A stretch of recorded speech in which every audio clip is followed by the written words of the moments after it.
Good afternoon, I'm Micah Gigido and I will be performing percussion, vibration, and last is the postural drainage. So first is percussion. So percussion is also known as clapping. It is very important. It is um, giving forceful tap into the client's lung segment, which he or she needs to drain all the secretions that is in there. So um, um, palpations or percussions can help the patients to withdraw or expectorate all of the secretions that is in the client's lung. So first is you need to ask the patient to sit if he can tolerate, and then you can also make the patients prone or lie at prone if he can tolerate to sit.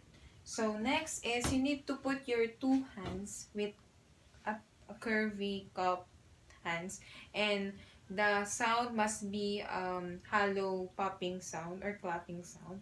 So put your two hands in the portion of the lung segment where you need to put um, or you need to percuss, and then you instruct the patient to breathe and to be to have laxation, and then after that is put your two hands into the lung segment that is needed to percuss, and then percuss it in a medium force. um Remember that you can't percuss the parts where they are very sensitive, which is the spinal cord or spinal um cord or spinal brains at the back, the breast, you can percuss it, and you should be very mindful on where you are going to percuss the patient, because some of the organs um, that you will percuss, sometimes the organs are very sensitive. You might destroy or you might injure the organs that you're going to percuss.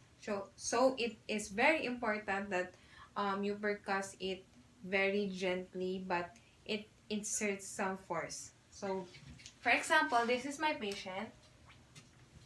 You need to put the patient in the sitting position if the patient can tolerate.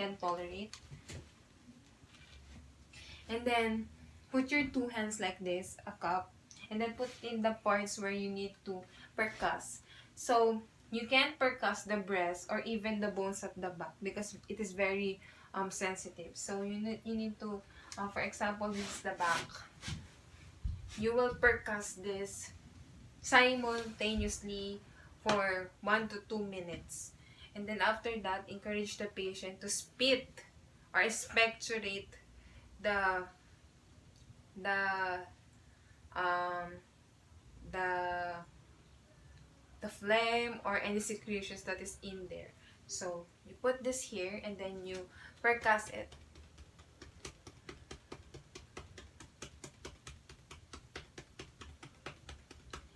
You can percuss the patient even if the patient is inhaling or exhaling.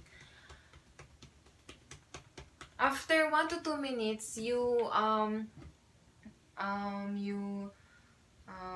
instruct the patient or tell the patients to expectorate, to throw, to spit all of the secretions that is in there, so that the lungs of the patients will function well. Next is vibration. So it is very similar to percussion, but vibration are only done when the patient is already exhaling.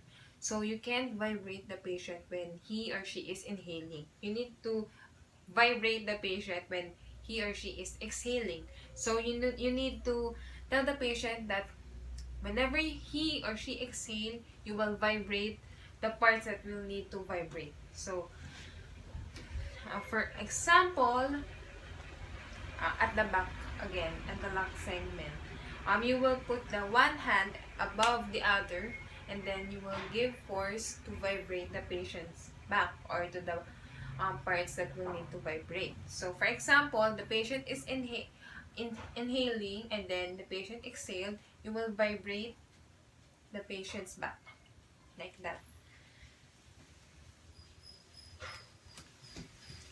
So it is very important for us to know or to give the patient percussion and vibration for them to expectorate, to get rid of all the phlegm, the secretions that is stayed or in there, and will give the patient a better lung expansion and they can breathe normally. So that is it for this written demonstration. Thank you.